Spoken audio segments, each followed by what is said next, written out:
Hello, everyone. This is John Jenkins again, and I wanted to bring you a video about Einstein. I was wondering, was for those of you who don't know, Einstein was a pacifist for most of his life, at least when it came to war. He didn't believe in war. He believed that people should solve their differences without fighting. And I was wondering, you know, was Einstein ultimately wrong about his pacifist views? On the one hand, World War II happened. Uh, the Allies fought the Axis powers, but at the same time, we have the United Nations, which was sort of unofficially the brainchild of Einstein.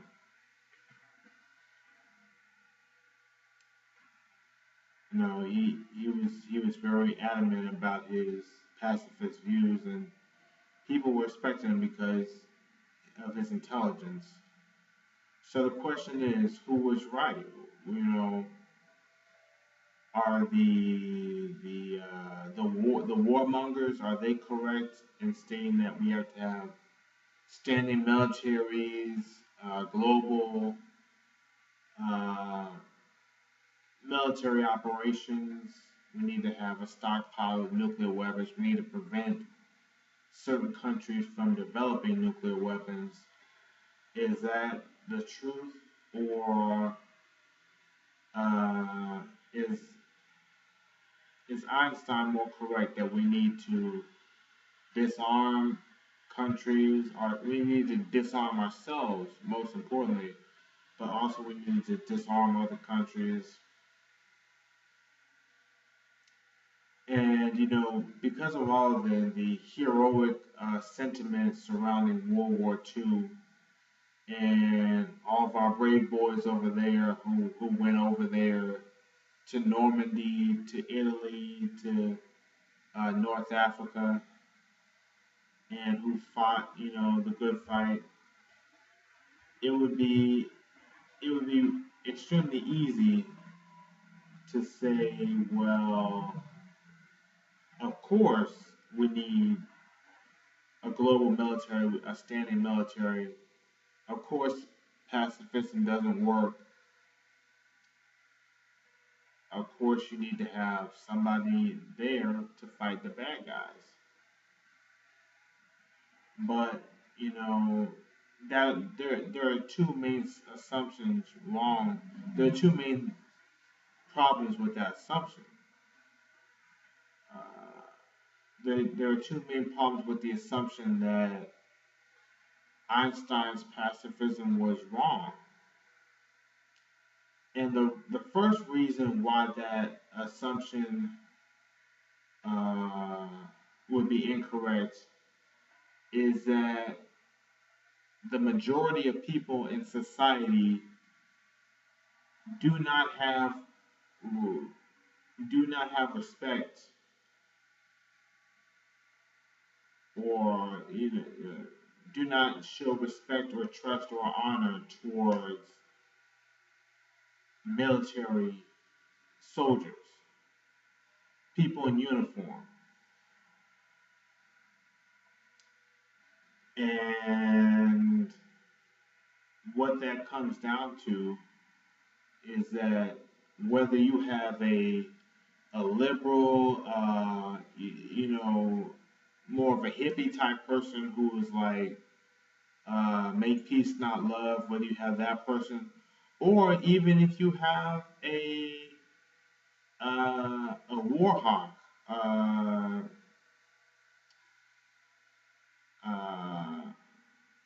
you know, somebody, even if you have somebody who says support the troops, even they have no respect for people in uniform.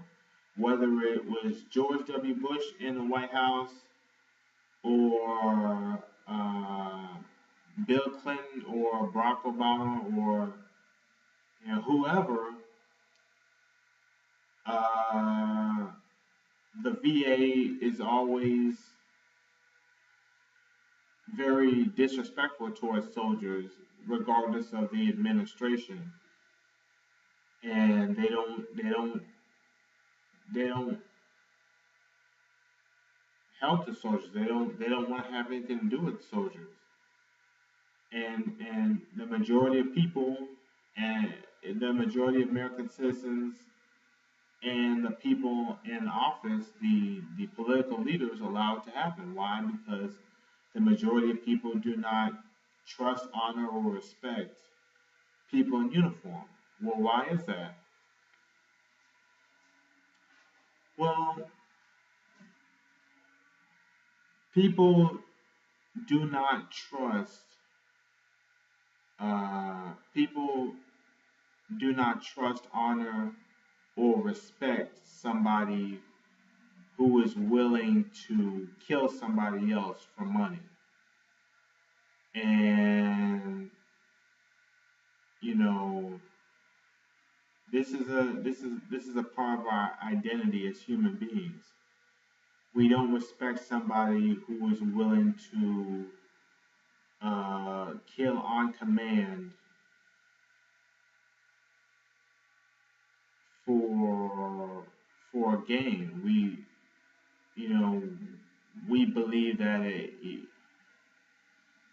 we believe that you know in the heat of the moment, well, in the heat of the moment, you can kill somebody in self-defense. But if you're standing in front of a blackboard and you're drawing up a campaign and you're uh, uh, practicing, practicing bombing targets and strafing runs and things like that, people don't respect that, because they think you know, if you would, if you would take somebody's life over money, for money, then you know, uh,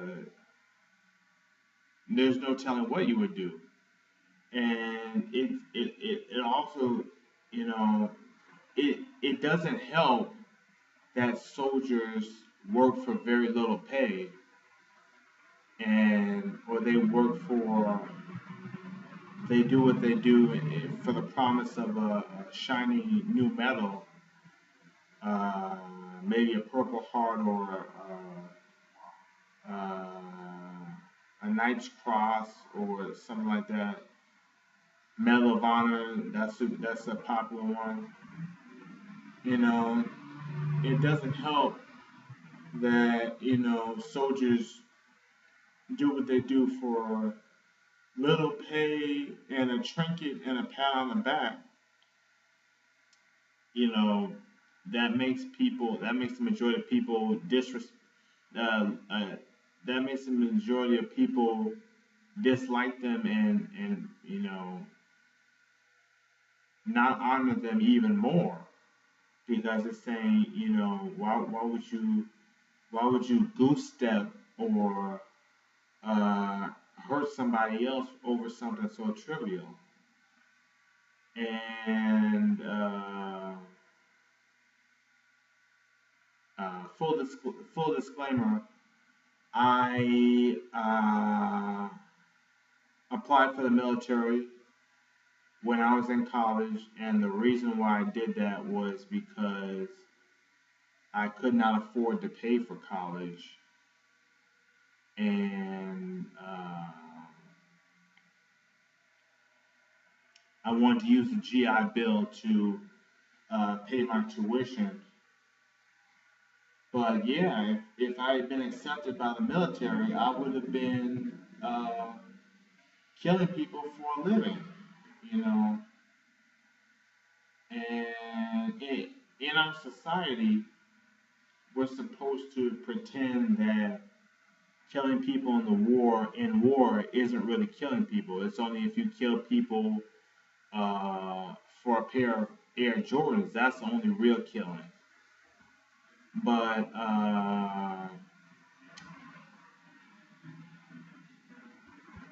the writers, the writers of the Bible made it obvious, and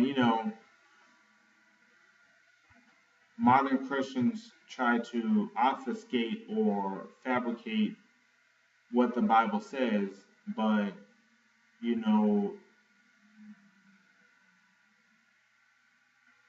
when the Bible says "Thou shalt not kill," I mean, it means it, and it's because the people who wrote the Bible, I understood that uh, God is a man-made invention, and God dislikes what a reasonable person would dislike for that time period, and they understood that people do not respect, honor, or trust individuals who kill others for money.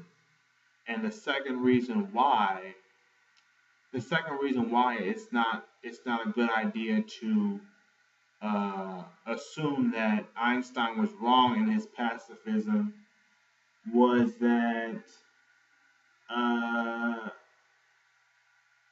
if you have a standing army that's very dominant, if you have a standing army that's very dominant in the world, that has a global reach, then it allows the host, the not the host country, but the source country, the country, the homeland of the army, the homeland of the soldiers, is allowed to be extremely corrupt, extremely despotic, and uh, murderous, hedonistic. Basically, the people in that country can run up all kinds of debt, not pay it back, and they can, you know, steal from other countries. They can pollute the atmosphere, and nobody can say anything to them because they have uh, nuclear submarines in every waterway, every major waterway. Anyway, they've got nuclear submarines and nuclear aircraft carriers and nuclear battleships on every major waterway, and at any point, they could just press that button and your entire country is gone.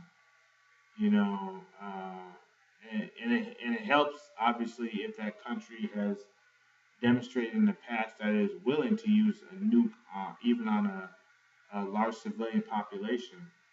So, don't be so quick to say that Einstein was naive with his pacifism because,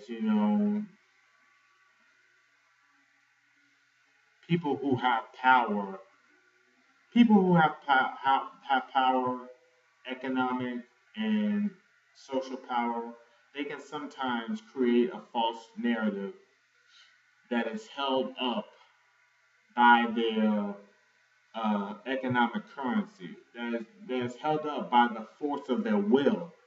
They can create a false narrative that is held up by the force of their will, but it can't hold up forever because it's not universal.